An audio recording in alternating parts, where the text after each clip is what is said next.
Fala pessoal, então vem comigo para mais uma aula.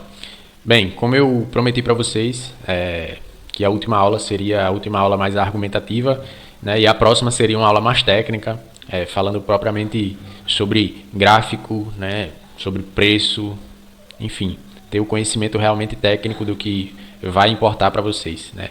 Essa aula é uma aula mais para iniciantes, obviamente, para quem nunca teve contato com gráfico, para quem não sabe, né, o que é um candle, uma barra, não entende sobre anatomia, não sabe o que é abertura, fechamento, pavio, candle gatilho, candle chuchu, barra elefante, né? Enfim, uma série de nomenclaturas aí que eu costumo até ignorar um pouco. Mas então vamos lá, sem mais delongas. Primeiramente, você tem que entender que todo candle, né, independente do seu tempo, independente, né, do seu tamanho, independente do que é que ele fez, ele vai ter algumas informações que são bem importantes e que é padrão, tá? Por exemplo, um candle, uma barra, vou chamar de barra, que é candle e barra é a mesma coisa, para você, né, ter uma linguagem ali mais facilitada. Então, digamos que uma barra positiva, ela sempre vai ter o quê? Uma abertura sempre na parte de baixo, digamos, inferior. A sua abertura sempre vai ser inferior ao seu fechamento, sempre, todas as vezes, 100% das vezes, né? Vai ser desse jeito, tá? É um padrão. Não existe barra positiva com a abertura menor do que o fechamento, porque isso, na verdade, é o exato oposto.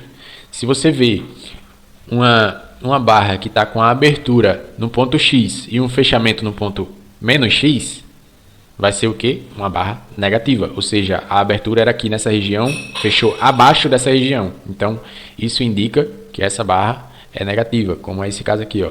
Nas barras negativas, todas as aberturas serão superiores, tá? Serão nas partes de cima do candle.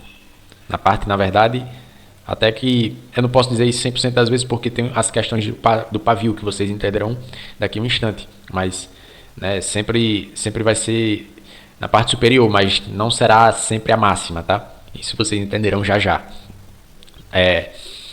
Então, né, fica subentendido que o fechamento da barra positiva sempre será maior do que a sua abertura, e o fechamento da barra negativa sempre será inferior, né, à sua abertura. Então, essa parte aqui, ó, que são os fechamentos, deixa eu colocar aqui só uma letrinha. Não, vou colocar logo da maneira certa, né?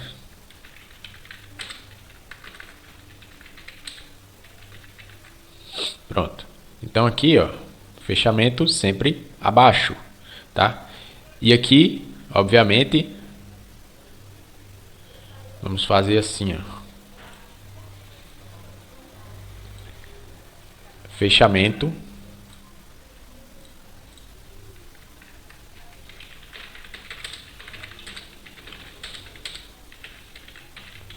ok?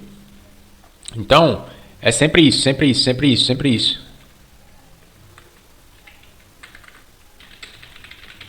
Só implementar, né, para ficar igual ao outro.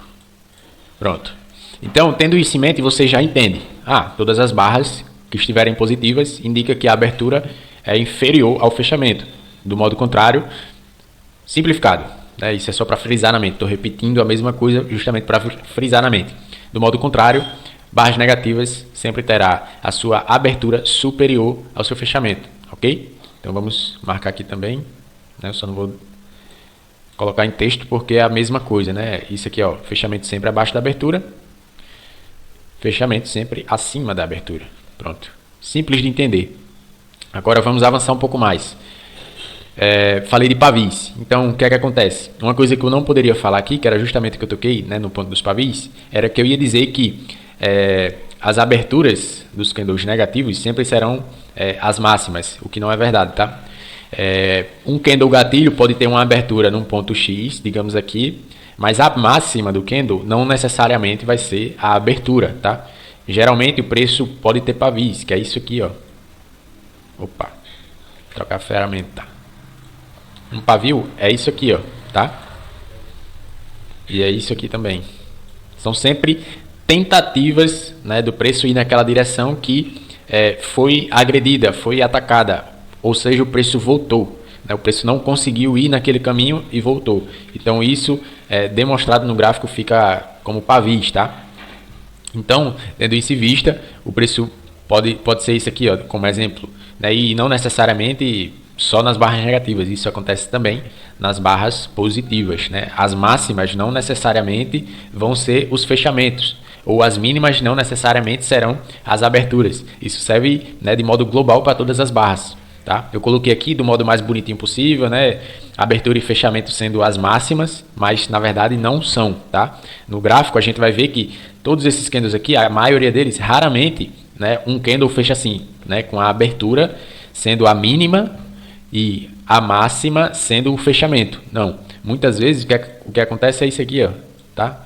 Beleza, o candle foi forte, mas ainda teve um paviozinho, um micro paviozinho. Aí essa aqui, digamos, tem um pavio aqui assim, essa outra tem um pavio aqui assim. Onde será a máxima e mínima? A mínima desse candle foi essa aqui, ó, tá? O preço abriu, tentou ir para baixo, não foi, né? Teve uma pancadinha aqui, ó, ele voltou e aí sim, ele começou a ir para cima e tal e fechou aqui no seu fechamento. Então, o fechamento desse candle aqui, na verdade foi a máxima dele, mas a máxima desse candle aqui, ó, foi aqui, ó, tá? A máxima dele foi aqui. Foi essa tentativa aqui do preço ir mais um pouco, voltou e fechou, né? Aqui, o fechamento não foi a máxima, tá? Então, era o que eu ia dizer aqui, mas acabei voltando atrás que eu percebi, né? Às vezes a gente embola um pouco. Mas, então, a máxima aqui de um candle desse, ó, seria aqui, tá? No finalzinho aqui do pavio, certo? Então, a maioria dos candles vai ter algum tipo de pavio. Às vezes vai ser grande, às vezes pequeno, tá? E, obviamente, que quando tiver pavio, a máxima ou mínima de um candle vai ser justamente ali no finzinho do pavio, tá? No ponto mais, né? No ponto máximo ali, ou no ponto mínimo de um pavio. Certo? Então, aqui, ó, esse é um candle, né, especificamente, eu coloquei aqui, eu não uso muito em leituras, mas é bom a gente falar porque dá um entendimento sobre praticamente tudo, né, quanto à anatomia de barras. O candle chuchu, ele é conhecido assim porque, enfim, chuchu, a galera fala não tem gosto, né, sei lá, é uma coisa que não serve para nada. A mesma coisa é nos candles aqui, o nome é atrelado a esse significado, tá? Por quê? Porque tanto a sua abertura quanto o seu fechamento ocorrem no mesmo ponto, tá? Ocorrem na mesma região de preço. Não região, ocorre definitivamente no mesmo preço, tá? Não ocorre nem 5 pontos acima, nem 5 pontos abaixo, nem um ponto acima, nem um ponto abaixo. No mesmo preço. Então, o que é que um candle chuchu faz? Ele abriu aqui, digamos, tentou ir para cima, sofreu uma pancada, deixou pavio. Tentou ir para baixo, sofreu outra pancada, deixou pavio e fechou no mesmo ponto, tá? Ou seja, tanto o comprador quanto o vendedor defenderam as suas posições ali, as suas regiões. E aí o preço fechou no mesmo ponto, tá? E aqui a gente já parte para um tema, né, bem legal, que é os candles gatilhos. Obviamente que aqui nesse meio tem candle gatilho também, mas a gente vai falar em outra aula. E obviamente sobre todos eles aqui, né, mais especificamente. Mas candles gatilhos geralmente é o que geralmente chama mais a atenção da galera que está iniciando, porque grande parte aí dos gurus, né, daqueles caras que, né, fazem vídeos bem marqueteiros mesmo, dão bastante ênfase nesse tipo de candle aqui, tá? Vou até colocar eles aqui mais selecionados para vocês pegarem a visão melhor da coisa. Galera, isso aqui é do mesmo modo que é muito atrativo, isso aqui também fere bastante, tá? Justamente pela atenção que a galera dá. Isso aqui são, conhecidos aqui como martelos, né, ou um martelo invertido. O martelo seria, né, o positivo e o martelo invertido seria o negativo. O que é que aconteceu aqui para esses candles formar, vocês já devem saber, né? O candle abriu aqui nesse ponto, desceu, tomou uma pancada e fechou positivo, né? Fechou aqui acima da sua abertura. Do modo contrário, né, a mesma coisa. O candle teve a abertura aqui, tentou ir para cima, tomou uma pancadaça e fechou aqui, tá? Porque tem muita atenção, porque geralmente o start das operações ocorrem após, né, esses candles, ou seja, o mercado tende a começar a andar em uma direção X quando tem esses candles, mas não necessariamente todas as vezes, tá? Isso aqui vai nos indicar muitas vezes os sentimentos do preço, tá? Para onde que o mercado vai. Mas justamente por toda essa atenção e por ele gerar, por esses candles, por essas barras, gerarem euforia no mercado, né? Gerar algum tipo de urgência, a galera quando vê quer tomar decisão, vou comprar, vou vender. Justamente por esse motivo, eles são alvo de muita manipulação, ou seja, o preço não está indicando nada ainda, mas numa região aleatória você vai ver um candle desse aqui. Aí a galera, eita, é compra, é compra, é compra. Aí compra nesse candle, vem uma barra gigantesca dessa aqui depois, ó, e estopa geral, tá? Mas esse, né, é um assunto para uma outra aula. Eu estou dando uma adiantada aqui, que é para vocês entenderem, para não focarem tanto assim 100% da sua energia nisso aqui.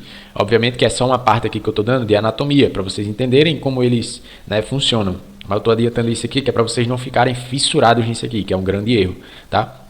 Então, né, a gente retoma sobre isso numa outra aula, quem sabe na próxima aula, acho que sim. Mas sobre a anatomia, né, já até expliquei também, geralmente esses pavis são bem maiores do que o normal, tá? Eu coloquei aqui dessa forma, até para vocês terem base dos outros que eu coloquei. Veja que aqui tem um paviozinho pequeno, pequeno, pequeno, pequeno, pequeno, né? Às vezes, obviamente, que vai ter um candlezinho assim, ó, com um pavio intermediário, tá? Mas os candles, as barras, né, martelo e martelo invertido, geralmente tem uns pavis enormes, gigantes, tá? Então é isso, tá? Eu já falei sobre, né, acho que a base aqui do gráfico, 80% do gráfico, 90% do gráfico vai ser compreendido por esses tipos de candles aqui. Obviamente que tem um ou outro que é diferente disso, tá? E as nomenclaturas é o que costuma atrair mais a galera. E vejam que eu falei de nomenclatura de candle só desses três aqui, ó. Né? Só desses três aqui, desse e desse. Por quê? Porque eu não costumo focar nisso. Isso é mais uma distração, eu entendo, do mercado, tá? E informação realmente eu vou passar para vocês na próxima aula, tá? Então espero que vocês fiquem, que vocês tenham anotado, né, os pontos mais importantes dessa aula. E aí na próxima a gente vai adentrar ainda mais, beleza? Vai entrar, inclusive, nesse tema de nomenclatura e o porquê eu não dou tanta ênfase a isso, certo? Então é isso, aguardo você na próxima aula. Valeu!